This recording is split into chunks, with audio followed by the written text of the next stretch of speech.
All right. Thank you all for joining me this Friday afternoon. We will go ahead and jump right into our class here today. Our class is going to be all about our opportunities.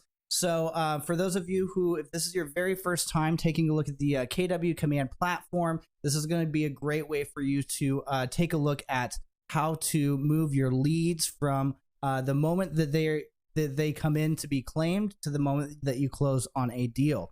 So without further ado, we're going to go ahead and jump right in. But just note that if you have any questions throughout today's training here today, please feel free to use the chat box down below. I'll be sure to stop and address any questions along the way. If by chance I miss any questions during the training, I'll be sure to stay after for a few minutes and help address any of those extra questions.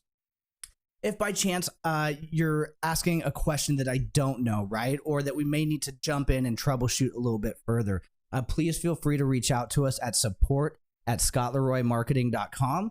I'm going to throw the email in the chat box down below for you guys. So again, feel free to message us if you guys have any issues or questions regarding your KW platforms.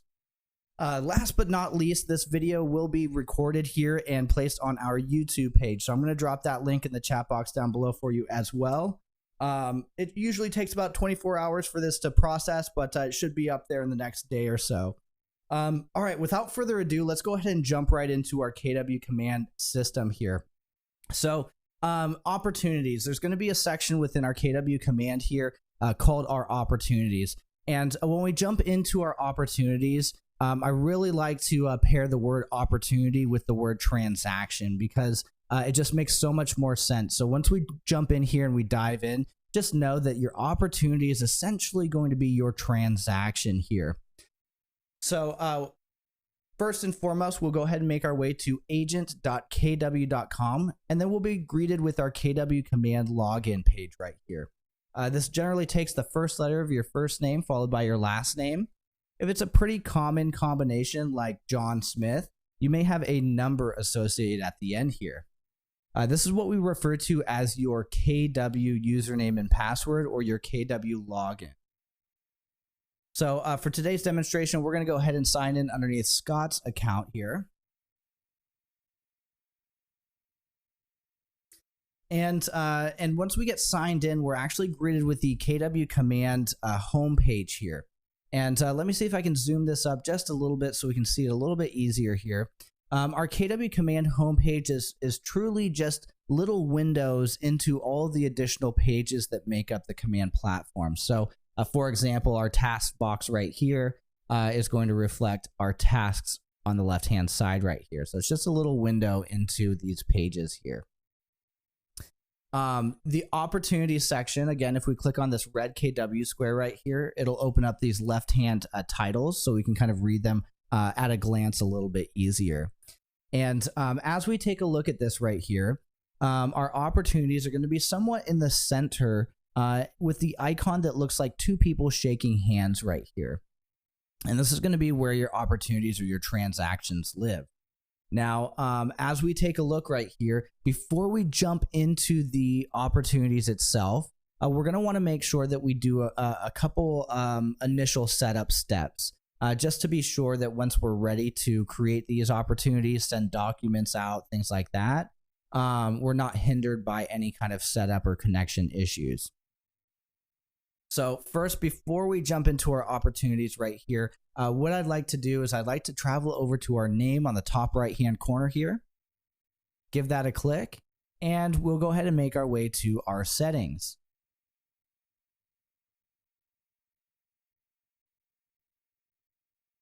Now, within our settings here, if we take a look on the right-hand side, you'll see a number of different third-party platforms that we can connect to our KW Command system. The one that I'm looking for is going to be within your data, your transaction management, I believe. It's going to have a section right here. And I don't think that it's is showing because we have actually both of our transaction management connected right here. But primarily what I think the majority of the market centers are using right now is going to be the DocuSign. I do know some market centers are using Dotloop as well. So again, I believe we do have additional resources if you're looking to connect and utilize your Dotloop through your your KW Command platform. And then we also have additional resources for your DocuSign as well. So just know that there's in-depth training for these for you guys. Now I'm just going to go ahead and disconnect my DocuSign really quick, just so we can kind of see where it ends up at the very beginning here. So at the very beginning, it kind of goes away from the top, and we'll have to scroll down and we'll have to take a look and search for that certain section right here. Digital signature and transactions is what it's titled. So if this is your first time connecting your DocuSign account right here, this is where you'll find this connection. There's a few things to note though. The first thing to note is that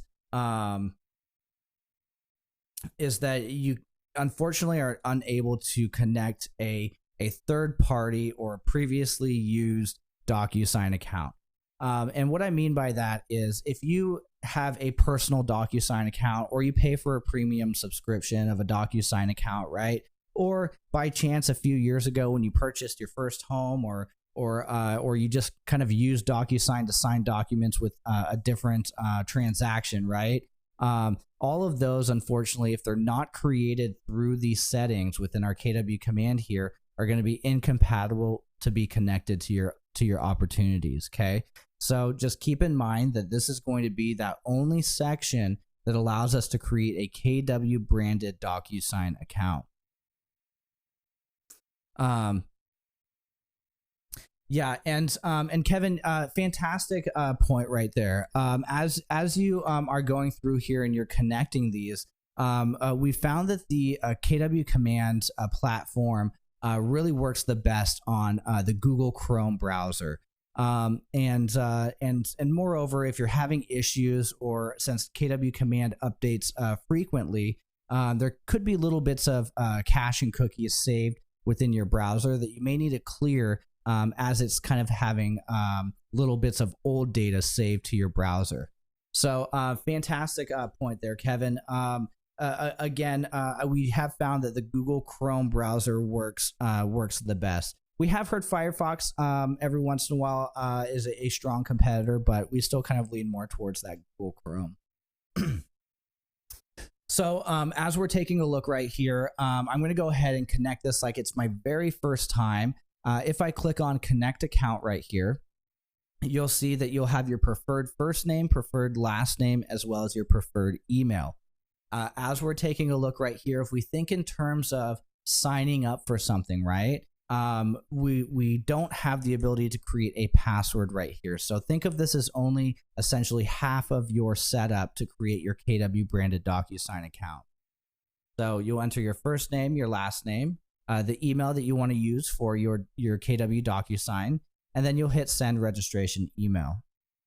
DocuSign will then send you an email. You'll click on the button that says, I don't know, confirm or authorize, accept. And once you accept that, it'll take you to DocuSign.com, where you can create a password as well as a security question.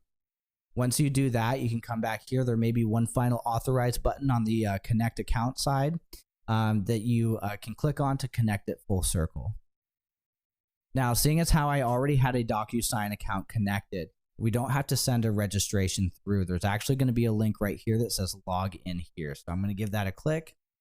I'm going to take a look at our preferred email right here. And I actually have my own email. So we'll do Morgan Heitzma at kw.com. I'm going to click log in, and it should give us a pop-up window right here. And this is a great thing to mention as well, is if you're using a different browser, right? Much like how we just mentioned, you may not get this pop-up right here that allows you to secure and finalize that connection between DocuSign and your command.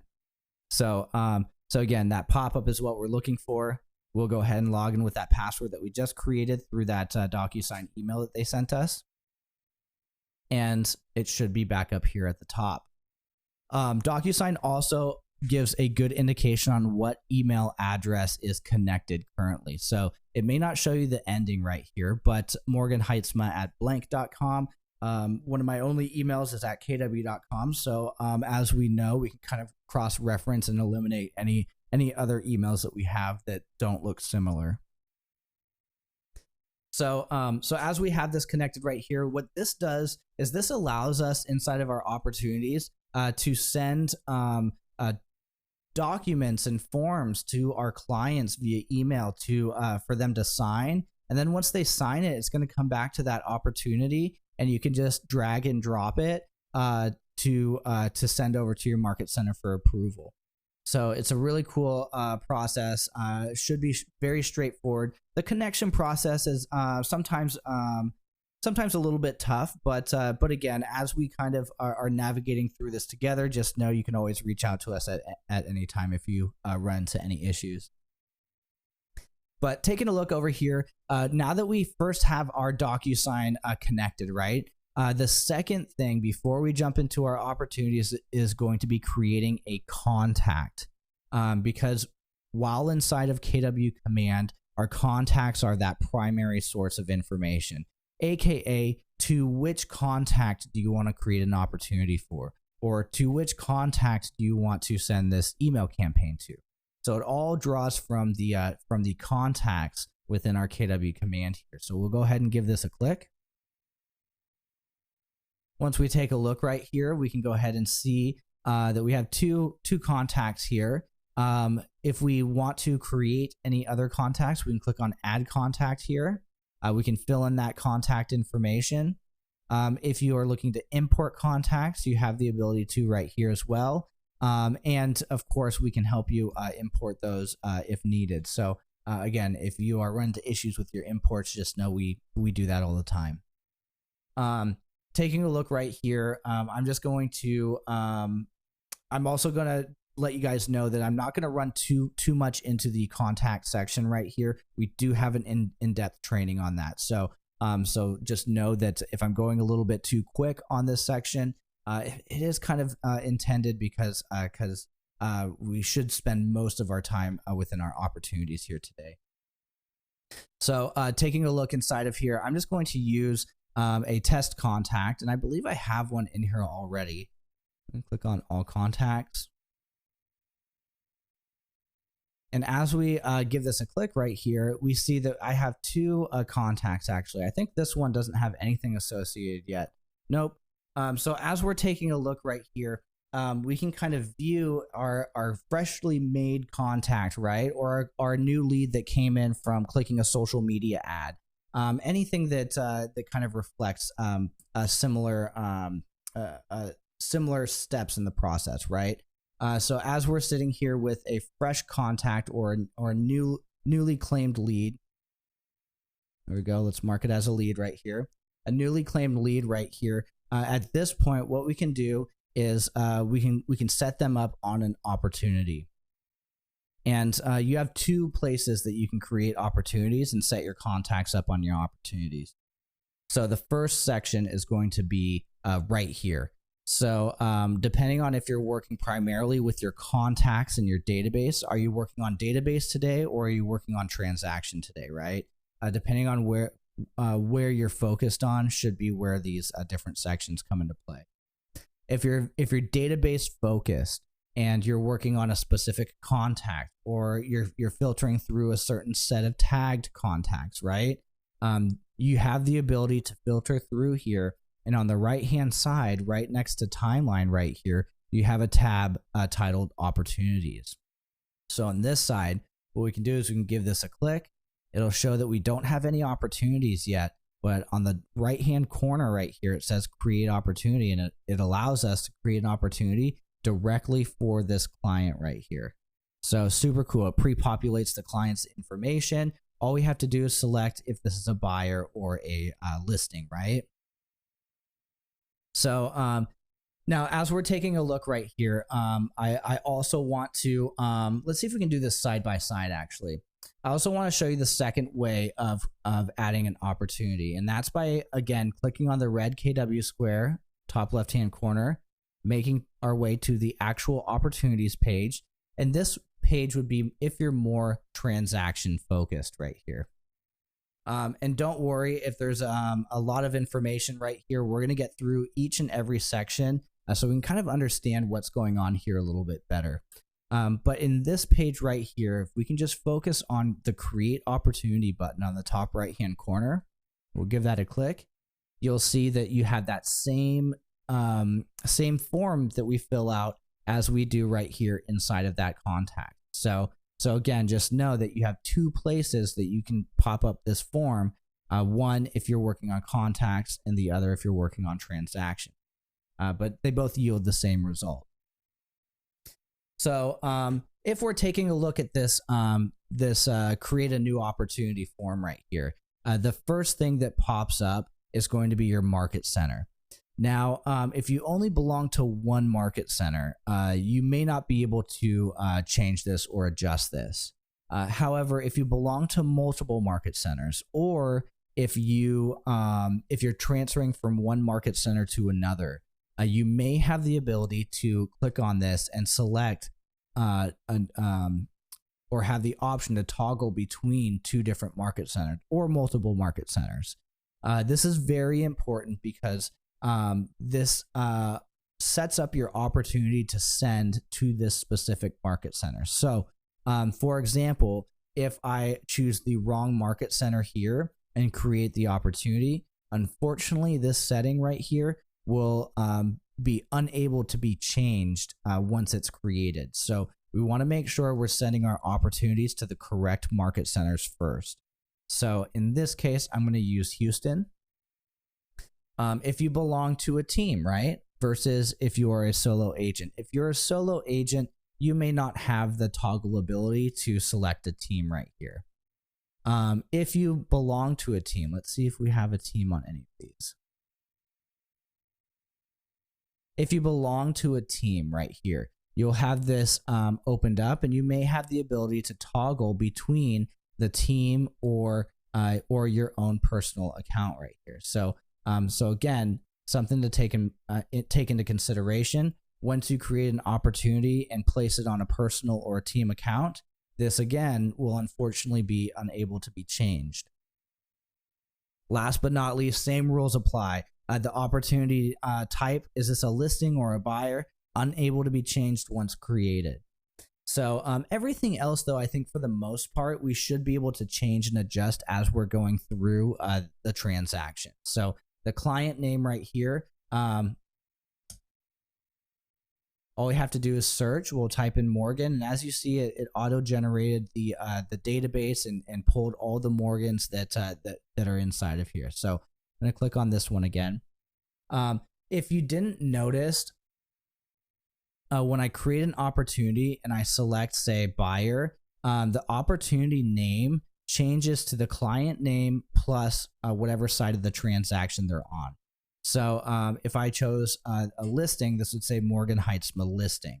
If I chose buyer, Morgan Heitzma buyer. If this is a buyer, I believe this is perfectly fine to leave this opportunity name the way it is. But if this is a listing right here, I believe it's going to be better off if you were to enter that listing address. As your principal reviewing brokers from your market center, they search your documents and approve those documents based off of the property location, right? So they may not know the name of your clients, but they may be able to identify those those listings a little bit easier. So if this is a listing, I would just type in 123 Main Street. If this is a buyer right here, I can just I can leave that until we find that listing that we're going to close on, and then I can adjust it from there. So we're going to choose buyer for now. As we scroll down right here, custom tags. If you're used to your database and tagging out your contacts, right, your leads, your sphere of influence, anything that you're kind of familiar with tagging out, just know you can tag out your opportunities as well. So if you want to tag out based off of luxury properties, if you want to tag out based off of geolocation, price range, bedroom, bathroom, square footage, first-time home buyers, anything that you want to adjust your opportunities with, you can tag out each opportunity accordingly. Okay, so you have that ability for the custom tags here. If you don't see a tag automatically, again, you can just type in tag, and then you have the ability to create the tag and use it from there on out. So now when I type in tag right here, Well, it should pop up probably once I hit create. Now you have your estimated close date and your time frame. So these do not have those red asterisks, so we can actually ignore these, as well as your budget.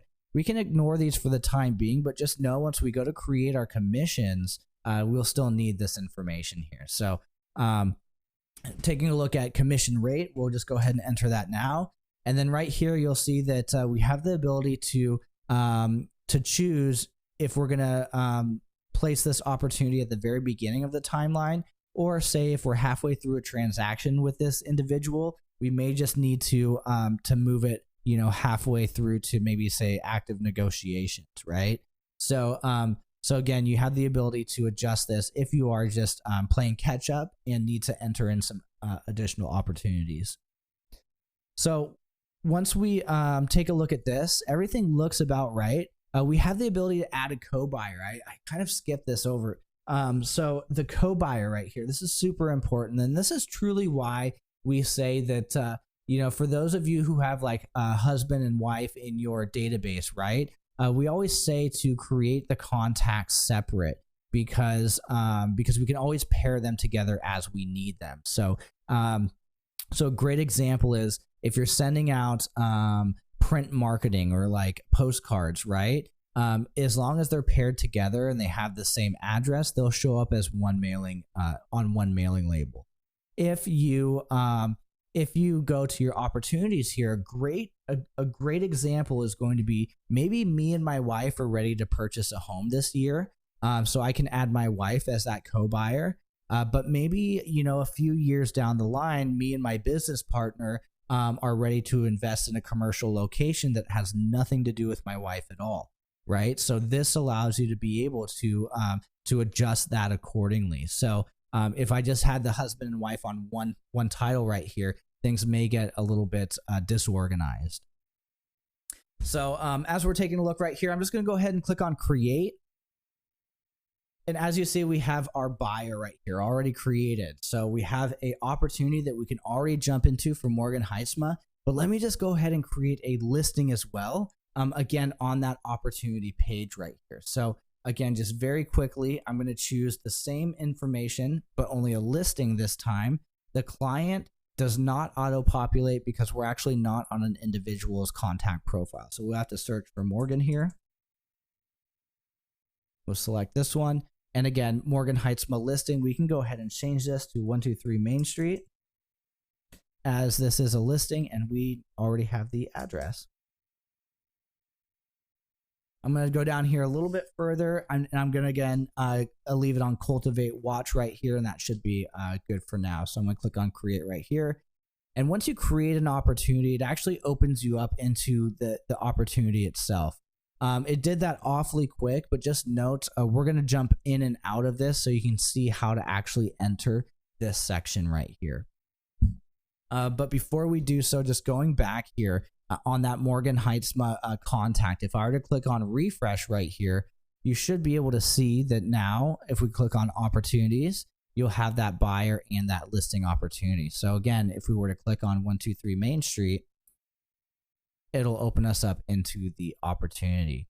And if I were to say, let's say right here, go back to my opportunities here, we can go ahead and find them within our timeline.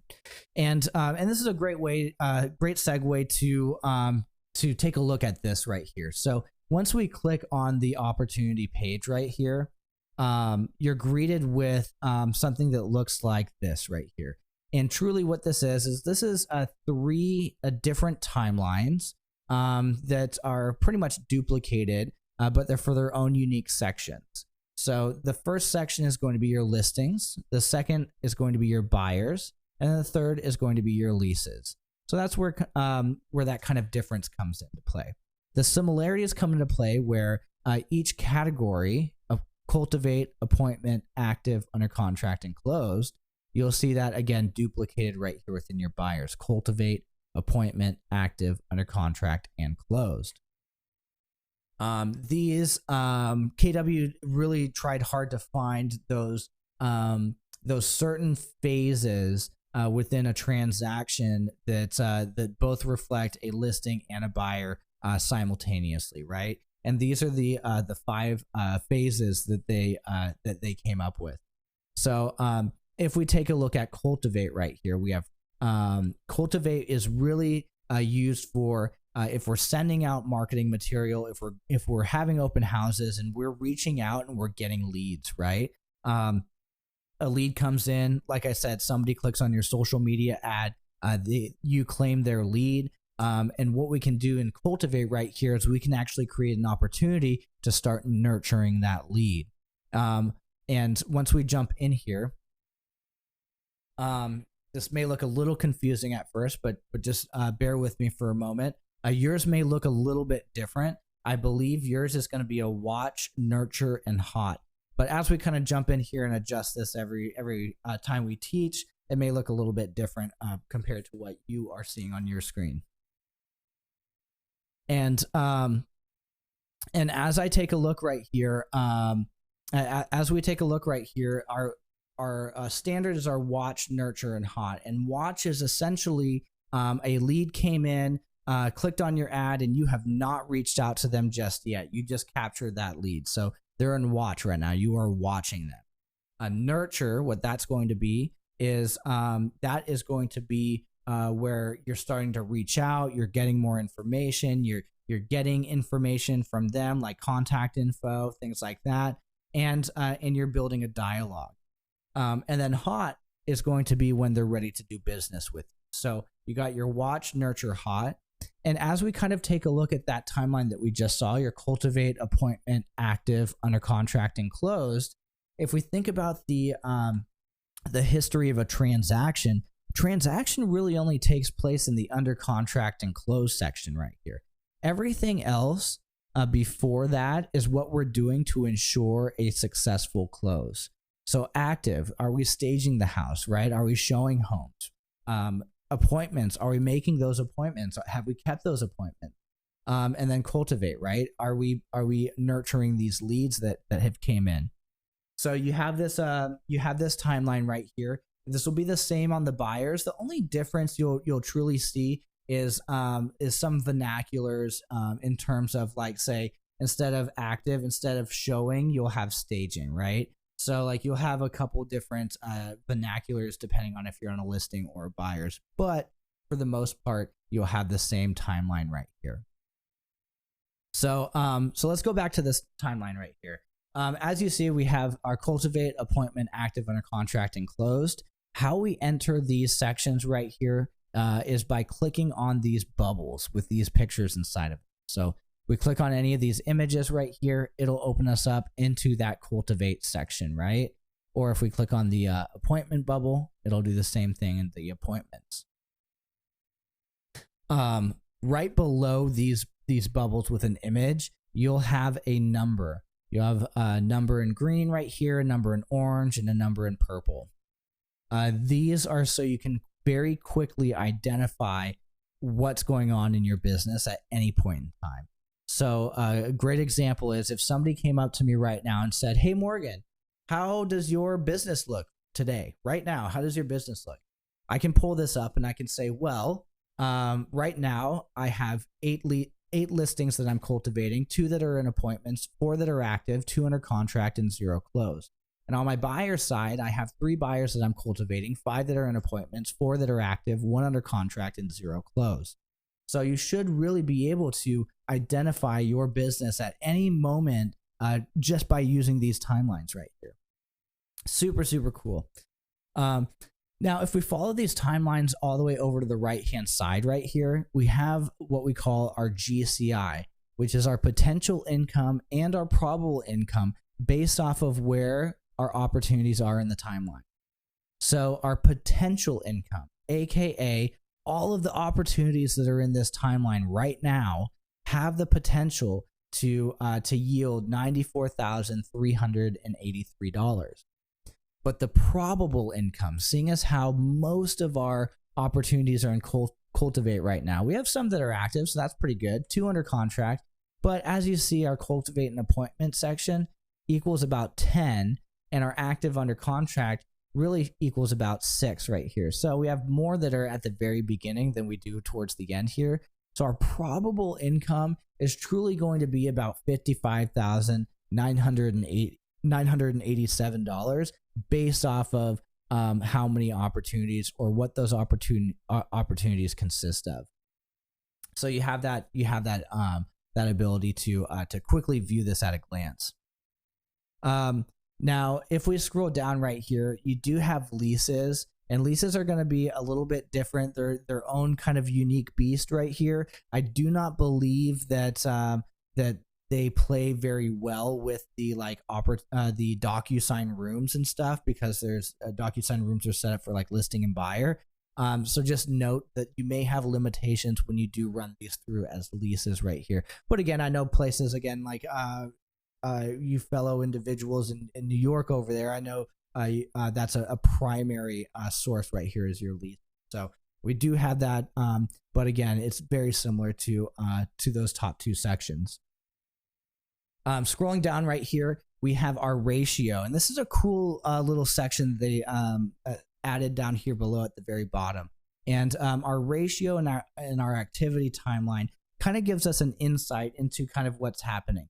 If you don't like looking through this timeline and seeing a 3, a 5, a 4, a 1, and trying to calculate that really quick, you can just simply scroll down here and you can say, all right, it looks like I have about 16 listings right now.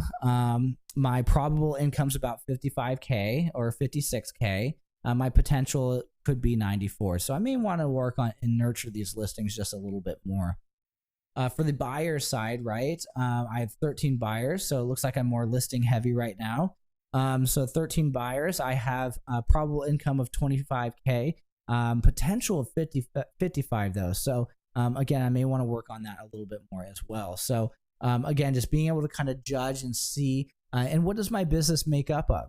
So it looks like I have 52% listings and 42% buyers, and we got a little 6% for our leases right here. Once we have this nailed down on the right hand side, we have basically our month over month to see what our activity is looking like. So you have your all opportunities, you have just your listings right here, so you can see what that curve looks like, and then we also have our buyers, tenant, landlord. So you can see if we are dipping or if we're producing more within the month. Last but not least, you have your closings this month. This may reflect down here of any closings that you've had. Again, I believe this is a new feature that they've kind of added just a few months ago. So again, if it is a little buggy, just be sure to note that that it may not reflect accordingly 100% of the time. I know every month, towards the end of the month and towards the beginning of the month, you do have your transmittals as well, right? So this may also play a part into seeing any of those closings show up there. Now, as we're taking a look right here, I believe we kind of covered how to create an opportunity, right? We covered, the timeline right here. We covered the GCI, how to kind of view at a glance what's going on with our business. One thing that I didn't cover is up at the very top right here. If you belong to a team, you have the ability to swap between your personal account and your team account. So these are going to give you the option for two different opportunity pages here. Now, also keep in mind that that your rainmakers do have the ability to adjust. If all opportunities go through the team itself, they may have this deactivated for you to create personal opportunities. Again, each business is a little bit differently, so you may have this right here. So it all depends on how everything is structured out within your team. But again, keep in mind where you're at right here, because if you are creating a team opportunity right here, it automatically populates with the team and the correct market center that team belongs to. So again, just know that be mindful where you're at up top here, because again, you can't change this once you create the opportunity. You'll have to delete it and start all over again. Next, you have your all opportunities. So the timeline view is truly what I think the best. But as we're running through a number of different transactions, and say you need to go back and view some information, something that you put in about 2 years ago, right?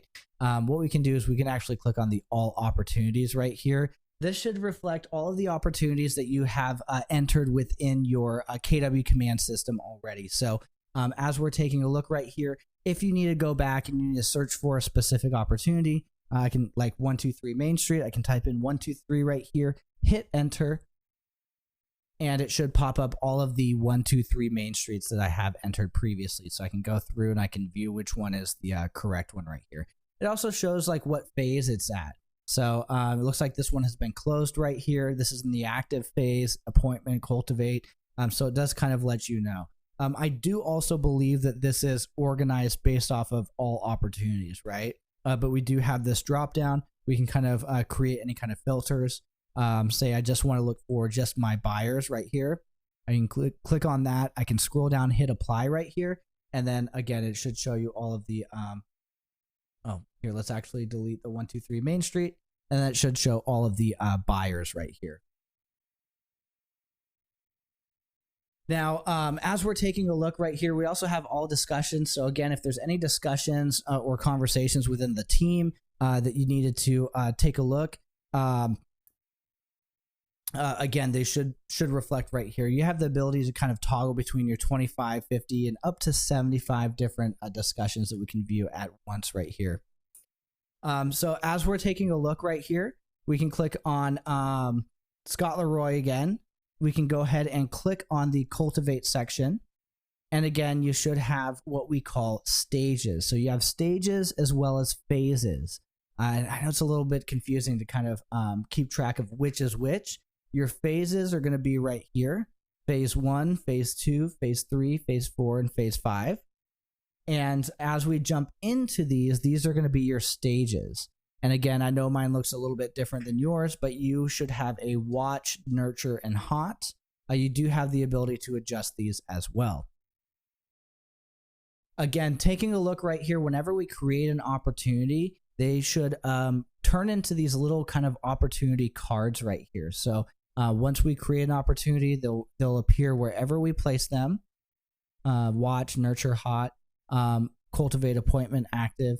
I think all the way up to active negotiations, because again, if we remember, under contract and close is when that kind of deal is active. There's contracts being signed, and we're like in the middle of the transaction. So I think we have all the way up until active right here, where we can kind of make edits and adjustments. But these two kind of lock in that opportunity. Taking a look right here, once we create an opportunity, I believe we can find the one that we just created here today. So we have that 123 Main Street right here that we created.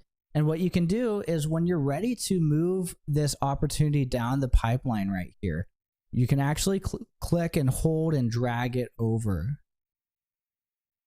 Now there's going to be two different kind of icons when you hover over this card here. One's going to look like a paw. I don't know if you can see that. It's all 5 fingers. My cursor kind of looks like a glove. And that allows you to be able to click and grab onto the card and move it over.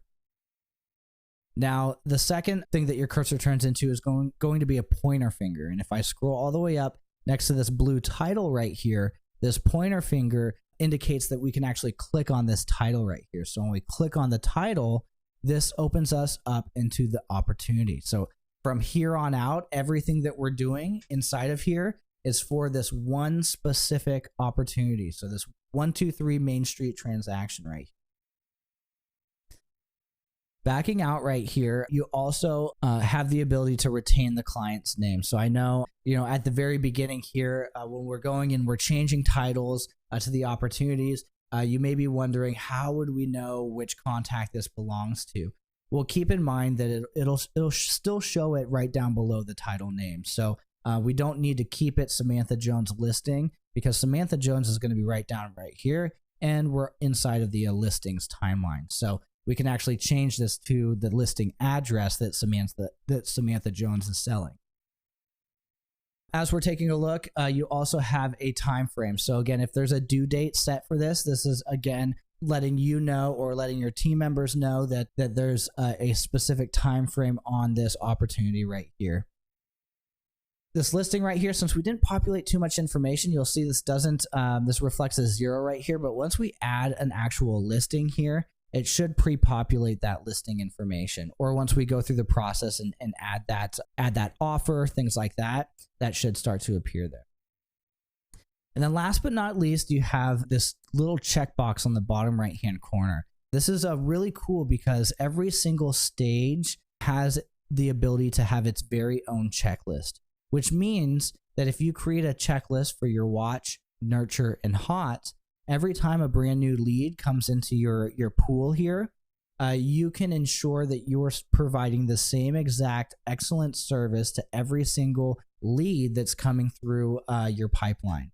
So really cool to be able to set up these checklists because, again, you can set that due date for tomorrow. We'll hit close right here. And then I'll also check off this, maybe check off this right here. And so again, as we're going through here, we can start to see that there's one more step that this opportunity still needs to do before we move them over to this set of steps. And then as we carry it down, one thing that I absolutely love is say that you have a client that's that you may need to add a couple extra steps for if they need a little extra help, right? So as we're taking a look right here, we have the ability to update a checklist for one specific opportunity. So let's just say checklist item number 3. And it won't affect the rest of the pool right here. So again, everyone else will still have those 2 checklist items. But if this opportunity needs some extra TLC, we can add an extra checklist item or a few extra, which won't affect the rest of the column. So how do we edit these stages right here? So if we click on edit stages on the top right-hand corner, this will allow you to be able to edit your watch, nurture, and hot. This will allow you to be able to add additional sections as well. This will allow you to be able to add the probability percentage. So this is what's the likelihood that I'm going to close on this deal given where I'm at right now. So again, if a lead comes in and you're just watching it and you haven't reached out or made contact, there's a 0% probability that you're going to close on that deal. But once you start reaching out, talking with those leads, it jumps up to a 3% and then a 5% and then 10%. And then that timeline percentage just increases as you go down the pipeline. So if this does not reflect your business, say like the moment you start staging a home, you know you're going to sell it, you may want to adjust that percentage a little bit to reflect your business as opposed to what it's already showing right here. Checklist items. If we click add stage right here, you can add that, let's say 5th stage. You also have the ability to add the probability percentage. And you also have the ability to add your checklist items.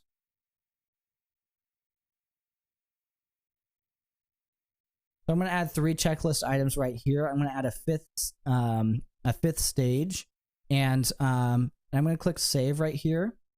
And you see that starts to populate right here. And I can even move it around as well. So say that I actually wanted stage 5 to be the 2nd stage. I can kind of move that up if I need to.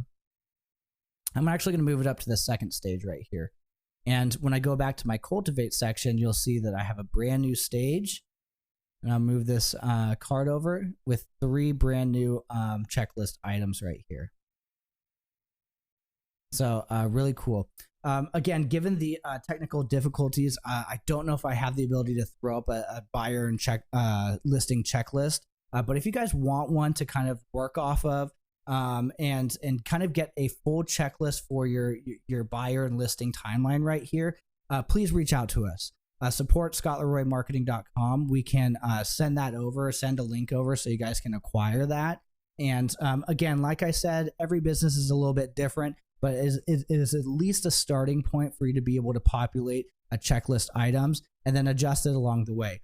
If you like to send text messages out more than you like to phone call, adjust that, right? If you send emails more than postcards, adjust it. So you have the ability to kind of do that if you need to. So as we're kind of taking a look, I'm going to jump into, say, that last, that opportunity that we were in. Jump into this one right here. When we jump into our opportunity, this reflects very much like our contact profile here. So when we jump into our contact profile, the left-hand side is what we've entered on the contact, and the right-hand side is generally that timeline information. So everything that's currently happening. For the opportunity, it's very similar. The left-hand side is everything we filled out. The right-hand side is actually going to be the listing information. So as you see, you have a box right here. It's a little difficult to see, but there's also edit pencils on the top right-hand corner of each of these check boxes. So one thing to show you right off the bat is this is what I mean by we're unable to change the market center, and we're unable to change the team, as well as the opportunity if it's a buyer or a listing. So we're unable to change those types of things, but we can change the opportunity name. We can add tags. We can adjust any of the statistical information, but we can't adjust where it is and where it goes to. Taking a look over here, we have our details, seller profile, marketing profile, documents, offers and commissions, notes, and timeline. It's a little bit more towards kind of like the middle center, the top center. But these are going to be your different menu pages within your specific listing right here, or your specific opportunity. And then right up above here, you have your opportunity name, Morgan Heitzma listing. You have the contact name right here. And you also have an additional button, select from listing. So we can add the property right here by clicking the pencil. We can add that property information manually. Or on the top left-hand corner, we can click on select from listings right here. I'm going to choose all listings. I'm just going to type in 123 Main Street and hit enter. And then from here, I can now select whichever listing that I want to attach to this opportunity. So say I'm talking about this listing right here, 123, and it populates the right-hand section right here. So it actually populates that info right here for you, so you don't have to do that extra work. Following this menu option all the way over here to documents, we'll give this a click right here. And documents, this is going to be where you go to submit your documents to your market center. This will also be where you go to jump into your DocuSign rooms. So if you're with me at the very beginning of class here, we went to our name on the top right hand corner and went to our settings, and we connected our DocuSign account. And again, our DocuSign is basically where you can pull in your board forms, fill them out really quick, send them over to your clients to get signatures via email. They'll send them back, and you can drag and drop them in here to submit to your market center. That'll all take place in the Start a Transaction button right here.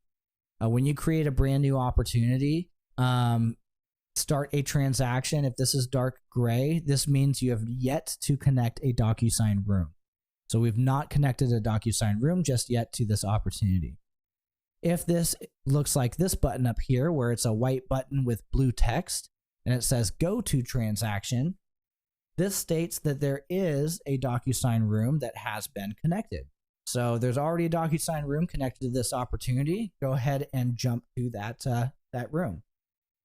If there's no button right here, right? If there's no button right here, chances are you may need to revisit your settings and make sure that your DocuSign is indeed connected. The biggest indication that your DocuSign has not been successfully connected is if there is no button right here that says start a transaction. So as I give this a click right here, I can click start a transaction. Depending on what you're using for your market center, we can click on DocuSign right here.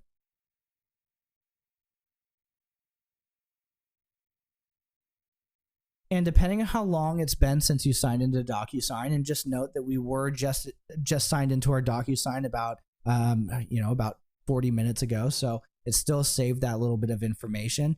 But it may have you sign in first. And once you sign in, it'll give you a very own dedicated DocuSign room for this listing right here, or for this opportunity. Now, I'm not going to go too much further within our DocuSign right here. Just note again, I train an awesome DocuSign class to show you how to get this connected, how to jump in, how to use it, as well as some tips and tricks. So just know that there's a full in-depth class on this. But jumping back over here, you'll see that it changed to that blue button right here. Last but not least, what I kind of wanted to show you guys is when we go to submit documents to our market center, this portion is going to look a little bit different because every market center creates their own unique checklist. So if your checklist looks different from mine, that is to be expected. Now, within our documents section in our opportunity here, we have our checklist type right here. Pick your checklist type. If we give this a click here, you may have residential or commercial. This is where things start to be a little bit different. You may just have residential. You may have a couple different locations, but in this case, I'm just going to choose a standard residential. Giving that a click right here, when you clicked on residential, it opened up 3 sections here for you. So listed, under contract, and closed right here. These represent where you're at in that transaction. So if you just listed the listing here, here is all of the documents that your market center is requesting you to be uploading and submitting to be reviewed. You have your under contract right here, and then you have your closed right here. Keep in mind that we're in the listing section right here, so your buyers section will have a different set of checklist items. Now, being inside of our listing right here, just taking a quick view at this, and this will be the last thing, you have a couple different options. If you have yet to connect your DocuSign account, you'll have the ability to attach files from your computer, so you can drag and drop or browse files. And you'll have that all throughout your checklist on the right here. Moving from the right over to the left, the checklist is asking or letting you know which type of form or document they're looking for. So this is going to be an agreement. What type of agreement are they looking for? They're looking for specifically the exclusive right to sell to be inserted right here. As we move over here to the left, what requirement level is this form to be submitted? You'll see some forms are required to be submitted, some that are optional, and some that are conditional contingent on the property, right? So as we move over here, once we upload a file, it will go from not uploaded to uploaded, and then we'll be able to submit it to the market center. So if I go and I upload this right here, all of a sudden my status has changed to uploaded, and then my submit to market center button is now active, and I can go ahead and select that. You also have the ability to toggle uploading things from your computer over to DocuSign right here. And at the very beginning, it may look like everything is grayed out right here, but truthfully, DocuSign kind of divides things into a number of different folders, and they give you one stock folder every time a room is created. So we have to click on the room docs first, and then any document that's within our DocuSign we'll be able to select and submit to the market center.